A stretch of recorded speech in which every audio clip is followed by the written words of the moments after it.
দিনভর গোপালগঞ্জে চলে হামলা, ধাওয়া, পাল্টা ধাওয়া ও সংঘর্ষে নিহতের ঘটনা। ১৬ জুলাই বুধবার জাতীয় নাগরিক পার্টি এনসিপির পদযাত্রাকে কেন্দ্র করে সেখানে ঘটে নানা ঘটনা। ১৬ জুলাই বুধবার সকাল ৯:৩০টায় এনসিপির পদযাত্রাকে কেন্দ্র করে পুলিশের গাড়িতে হামলা ও আগুন ধরিয়ে দেওয়ার ঘটনা ঘটে। সদর উপজেলার উলপুর দুর্গাপুর সড়কের খাটিয়াগড় চরপাড়ায় এ ঘটনার সূত্রপাত। এতে সে সময় ৩ পুলিশ সদস্য আহত হন। বেলা 11:30টা গোপালগঞ্জে পুলিশের গাড়িতে আগুন দেওয়ার পর উপজেলার নির্বাহী কর্মকর্তা ইউএনওর গাড়িতে হামলা করা হয়। গোপালগঞ্জ টেকেরহাট সড়কের সদর উপজেলার কংসুরে এ ঘটনা ঘটে।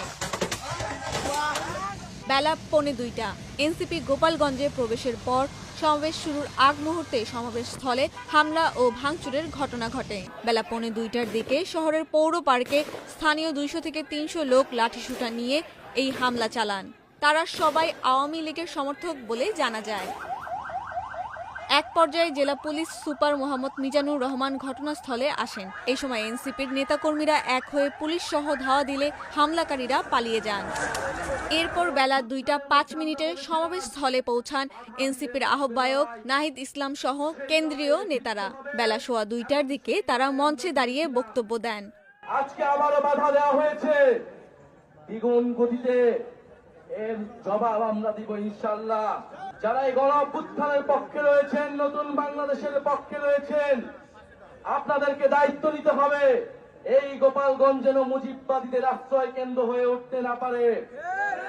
যদি পুলিশ প্রশাসন ব্যর্থ হয়, নিজেদেরকে রক্ষা করার দায়িত্ব, বাংলাদেশকে রক্ষা করার দায়িত্ব আমাদের নিজেদেরকেই নিতে হবে। বেলা ২:৩০টা গোপালগঞ্জে এনসিপির সমাবেশ শেষ হওয়ার পর তাদের ঘিরে হামলার ঘটনা ঘটে। এরপরই জেলা জুড়ে ১৪৪ ধারা জারি করে জেলা প্রশাসন। জেলা প্রশাসনের একজন নির্বাহী ম্যাজিস্ট্রেট জানান, জেলা প্রশাসক মোহাম্মদ কামরুজ্জামানের নির্দেশে এই সিদ্ধান্ত নেওয়া হয়েছে।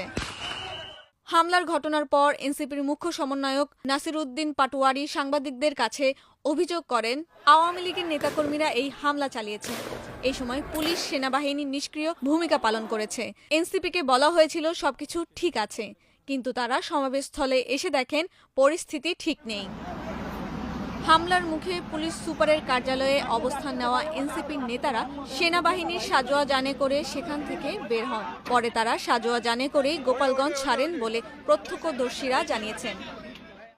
বিকেল ৪:৫টা এ হামলার ঘটনায় বিকেল ৪:৫টায় গোপালগঞ্জ জেনারেল হাসপাতালের তত্ত্বাবধায়ক জীবিতেশ বিশ্বাসের সঙ্গে যোগাযোগ করে জানা যায়, বিকেলে ৩ জনকে মৃত অবস্থায় হাসপাতালে আনা হয়। তারা গুলিবিদ্ধ ছিলেন। দিনভর সংঘর্ষ ও প্রাণহানির ঘটনার পর জেলাটিতে বুধবার রাত ৮টা থেকে কারফিউ জারি করা হয়েছে।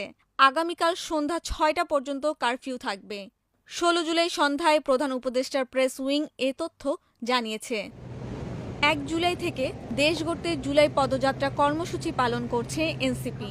এর মধ্যে দেশের বেশ কয়েকটি জেলায় এই কর্মসূচি পালন করেছে দলটি।